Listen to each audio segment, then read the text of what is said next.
Amerika Serikat mengatakan siap memberikan sanksi kepada unit IDF yang terkenal kejam. Ini merupakan pertama kalinya Amerika Serikat memberi hukuman kepada sekutunya Israel.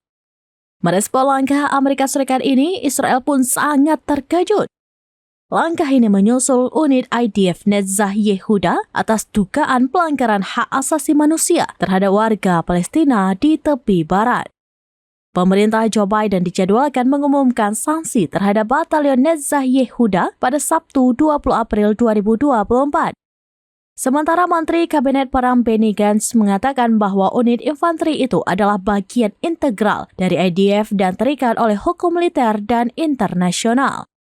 Ia menambahkan bahwa Israel memiliki pengadilan yang kuat dan independen serta mampu menangani dugaan pelanggaran. Mengutip sumber Amerika, sanksi tersebut akan melarang pengiriman senjata Amerika Serikat ke unit infanteri yang sebagian besar ultra-ortodoks. Selain itu juga mencegah tentaranya berlatih dengan pasukan Amerika Serikat atau mengambil bagian dalam kegiatan apapun yang didanai Amerika Serikat.